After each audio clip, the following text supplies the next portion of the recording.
Welcome, ladies and gentlemen, to game number 2 in the series between FoodPlease and Peter Host. And this time we do have FoodPlease starter map, which is played surprisingly on Amazon Tunnel. Closed map, very late game orientated map, and I think that favors a little bit our more experienced and player with more knowledge, Peter Host. But there are immediately two villagers coming forward, and we do have the civilization of the Teutons for FoodPlease, and on the other hand we do have Portuguese for Peter Host. So of course Portuguese will shine in late game. They have a brilliant gunpowder opportunity with the ballistics for gunpowder units and the organ guns, and I think Teutons are the way more worse choice here for FoodPlease, and Peter Host definitely has the lead. And now FoodPlease is laying the ball with the scout. Pretty nice down there. He has had the 2 hits, which you obviously need for bringing back the war. And now Peter just should try to block the scout and hit it, because it's still a very far distance. And now the ball is gone, but FoodPlease should be able to wall the ball out and don't lose the scout. Come on, what's going on? Don't lose the scout. He's losing the scout. No way, and the ball is through again. Oh no, what is he doing? He's now decided to lame it, but there's still the scout of Peter Host. But I think the scout is too low HP, and now the ball is gone, and FoodPlease lost the scout. But no, Peter Host saved it in the last moment, and yeah, I love the beginning. So, oh, and FoodPlease lost the villager, so a villager lead for Peter Host. He has got the ball back, and yeah. What is Peter doing? She's just writing and no, come on. He was texting FoodPlease that he has a disaster start and just paused. It just almost lost the villager and had a gummy bear border there. What's going on here? And he lost the scout. So he has 2 villages more. I think FoodPlease has loom, and no, both players do have loom. So both players do have 40 HP on their villagers. Now Peter's going for the mining camp, and they have 3 boars in the back. FoodPlease still has 2 left. Yes, so he has both players already have taken 1 boar. And yeah, I don't like the laming approach on this map with the scout, because if you have a look to the distance between the town centers, so it's so far, and obviously you just have to go to the middle, and Peter has had his scout there to deny the ball lure, and then FoodPlease lost all his scout HP, and so he lost the scout, which was a little bit unnecessarily. And now Peter is just killing this boar directly next to the mill, and he has not even found his turkeys. Now FoodPlease is bringing in the next boar, so great boar roll there. That's how you have to do it. And now Peter is still trying to get through the balls, but I think at this point it's just pointless, and he's giving up on that now and just building his own wall. And that will mean that FoodPlease will be able to get and grab 5 relics in Castle Age, because I think from now on we will just see some fast castle play from both players. I think Peter is checking about the sneaky villagers of FoodPlease, um, which is great from him to do that, because obviously that's some playstyle FoodPlease is loving. So some more idols. What are the idols doing? They're just doing basically the FoodPlease economy. Still villagers garrisoned in the town center. Not much going on here. Some house walls, some outposts, but players are going for the safe game approach. And the next boar, which will be killed next to the mill. Now FoodPlease is bringing in the next boar. Not the best bowler, but still okay.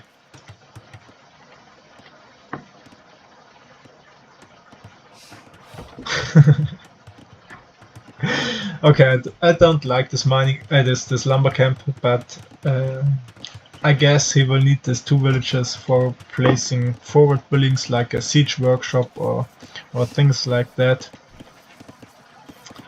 And yes, not a lot is happening here. Peter surprisingly has 1.5 minutes town center idle time, and FoodPlease only had 1 minute. That means FoodPlease has an advantage of 1 villager and clicked up to fuel age earlier than Peter. Peter now is going for a farm. I don't think you need farms on Black Forest because you have a lot of hunt. He still would have all the turkeys. He has the berries and he has a lot of food on the board left. On the other hand, FoodPlease is not going for farms. He's going for the hunt and for the turkeys. And yeah, I think FoodPlease should be able to click up to castle age, but he needs more wood, so he definitely needs more villagers on wood. Peter now clicked up to fuel age 2. He is 1 villager behind. He has 1 villager more, so but he has healthier resources than FoodPlease. Now FoodPlease is going for a barracks, so he's okay. He's going for some weird approach with maybe some stable, but then I don't think he definitely has not enough wood for the second building, so that won't be a fast castle, won't work. So not the best build order for FoodPlease, and he's going for a tower and militia.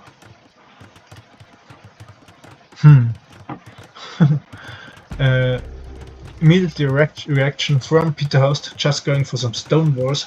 Of course, if he's able to keep the men-at-arms or the militias and the towers out as long as possible, he will be in castle age. He will have the tech advantage, and that means he has a huge lead, because Peter Host is able now, if the blacksmith wants is up, to click up to castle age, and on the other hand, FoodPlease is miles away from clicking up to castle age. And now I like this, and this re-rolling from Peter Host. He knows he will be up to castle age pretty soon.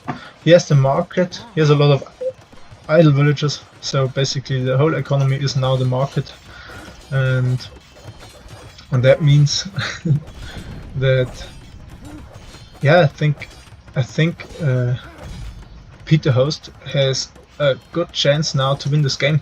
I don't like this aggression of FoodPlease. Just go for your strategy.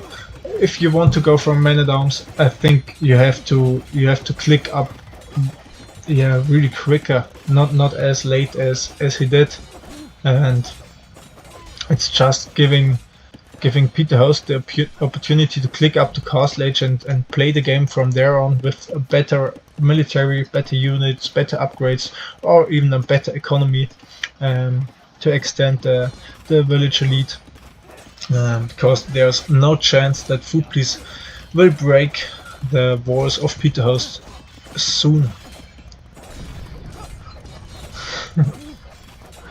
So due to the score, FoodPlease should know that Peterhost is up.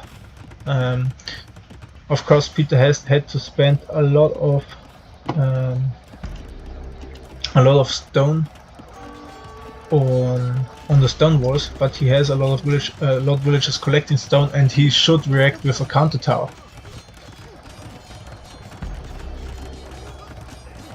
So, of course, he could go for a town center there to shoot back the tower in Castle Age, which he will reach right now. Maybe he's going for some castle. Yeah, okay, for sure. I like the choice from Peter to not go for the counter tower, because of course, obviously FoodPlease is playing as the Teutons, and the Teutons can garrison up to 10 villagers in their towers, and that means you will lose the tower war. FoodPlease with 33 villagers and 2.5 minutes idle time, now working on the walls, but yeah, it will take some while to battle down the towers, and I think Peterhost now should place a defensive castle there. He should buy the last 100 stone before the man-at-arms are in, or even wait for the last stone and then shut down all the pressure with the castle, because FoodPlease is still far away from Castle Age. He has only 6 villagers on foot. These 6 villagers are farmers. They do have horse color. At least they do have horse color. And now the castle is going to be placed right there. And FoodPlease is bringing all the aggression to the other side. But I think Peterhost could easily go for some organ guns, and then there's nothing to do for FoodPlease in the base of Peterhost, so no chance there to put on the aggression. And yeah, it was just an over investment to produce 6 man-at-arms. It delays him so lot, and now Peterhost could go for some aggression himself, or just for some economy. And what is he going to do? He's going for some organ guns, maybe just 1 or 2 organ guns there to kill the man-at-arms. I think with Botkin, okay, we can reach the second tower as well, so a very strong castle placement there. Now FoodPlease is going for some defensive towers, but I think 1 or 2 grams with organ guns, FoodPlease could not do anything to stop this. And Peterhost has not built a second town center yet, so that means he's playing a one town center approach. And FoodPlease is slowly working his way to Castle Age, and if the market is up, he could balance his economy and click up to Castle Age, and that means we will have a very close game again, because Peterhost was not able to to get some advantage out of his faster Castle Age time. Yeah, and I think that has to hurt, but obviously he lost. He won the first game and FoodPlease lost it. So let's see what's happening in this game. Now the second town center of Peterhost. He's missing on wood and on food villagers to keep their town centers running. So he has to extend his farming first, and now he's going for siege workshop. So of course I think organ guns are great against men-at-arms, and yeah, the more mass troops. And FoodPlease has a lot of villages on gold, so I think he's definitely planning for some siege push. A weakness of organ guns of course are mangonels, which they get nerfed recently. And FoodPlease has a very healthy economy, so he has 16 villagers on food. He is he's reached castle age, and he will reach castle age in 20 seconds. And all Peterhost has are 5 organ guns, 2 town centers, but almost the same villager count. And now FoodPlease is up to castle age, going for the university and the monastery. So he's definitely planning on going for fast imperial, then placing a forward castle and trap down the castle there. And I think if the castle goes up here, it's definitely possible for him to go fast imp and win the game with the tech advantage.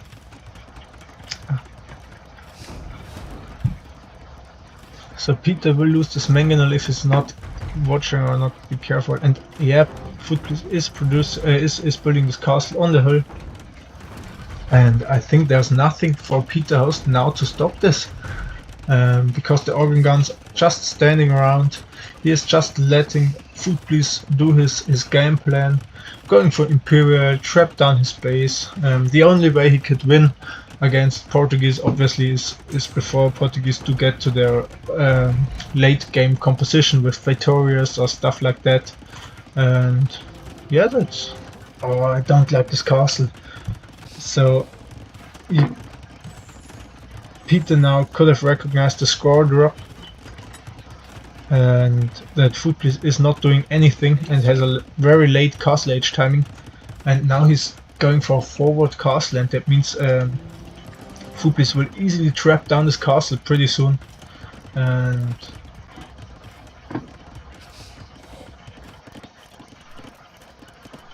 he has 40 villagers. Maybe he should go for a second town center now to extend his, or to keep up with the villager count of the Portuguese.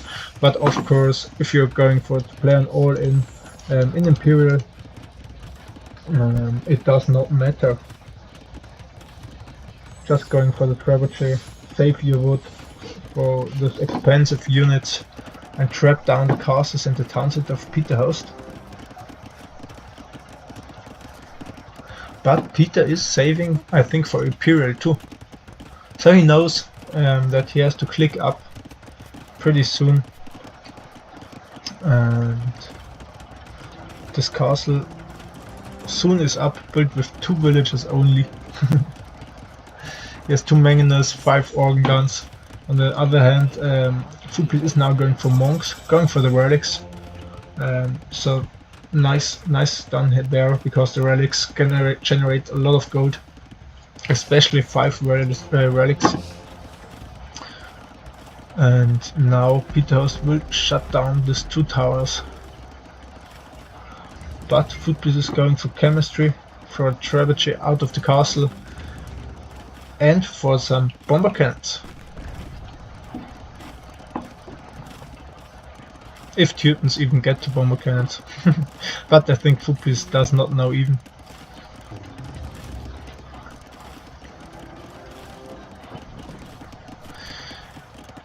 But Peterhost is able to click up to Imperial, and he's up in 2.5 minutes. That means he's not too far behind.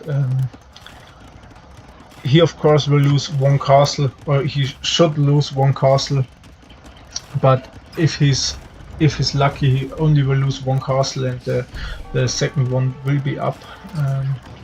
Now FoodPlease is going for more monasteries, for more monks. Obviously monks, I think they do need redemption to convert the organ guns.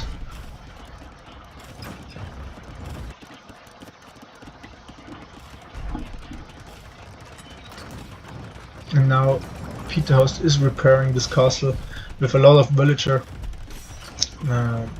power there, but there's no way to save this castle for him, because there are 2 Terabitches working on this castle, and it's just pointless. Now it's even a 3rd. Maybe he's just buying time so that he won't lose the castle, which obviously is back behind there. And Yes, he has a healthy amount of resources, but he has only 400 gold.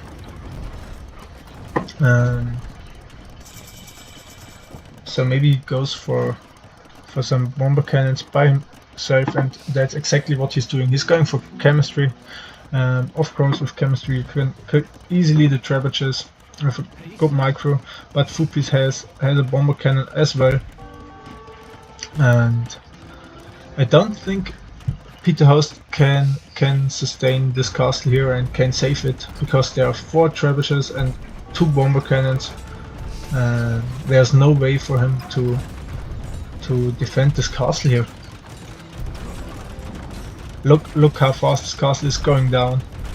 There's no way for him to save it, even with almost 15 villagers or 10 villagers repairing the castle. It's almost down, and yeah, it's not looking good for FoodPlease. But now the mangonel with some good hits there. But yeah, FoodPlease has a lot of monks. He still has the 6 man-at-arms.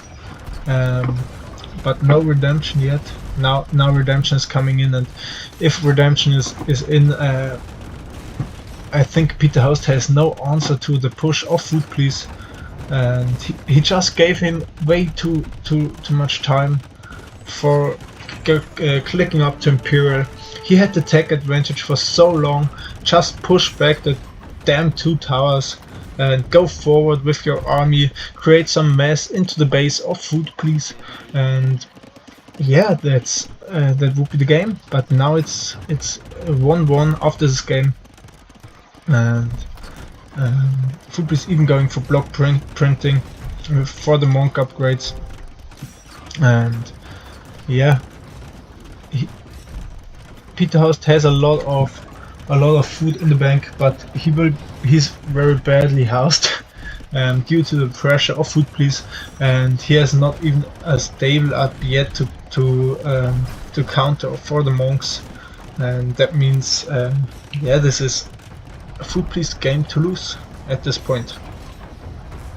He has all the map control, all the momentum, all the strong units to defend the siege here, and even 3 bomber cannons, and now I think we're just minutes away from the GG call of Peterhouse, because there's nothing he could do. And if you have a look at the score, FoodPlease is over 2000 points ahead, and we have been seeing a great series there, but I think this bomber cannon got converted. Yes it did, and yes, that's a GG. So if we have a look at the statistics, look at the castle age timing, Peterhouse was up at 18 minutes and FoodPlease at 26 minutes. So Peterhouse has had the advantage of 8 minutes due to FoodPlease. And what has he done? He has not built a second town center, he has not cleared the towers, so nothing to win the game, no game plan, no plan playing with the Portuguese for the late game with some good economy setup, or some fast Imperial to Victorious, for example, which he obviously could have done with this civilization. And FoodPlease had a clear plan, so he was going for the fast castle. Then with the tower rush, which obviously failed, he gave Peterhouse the advantage to win this game. But then he went for the fast Imperial, and yeah, without any pressure of FoodPlease, of Peterhouse, and that means the much quicker Imperial age time, and in the end the win for FoodPlease. So let's see you guys in the third game of the series, of this exciting series from Peterhouse against FoodPlease.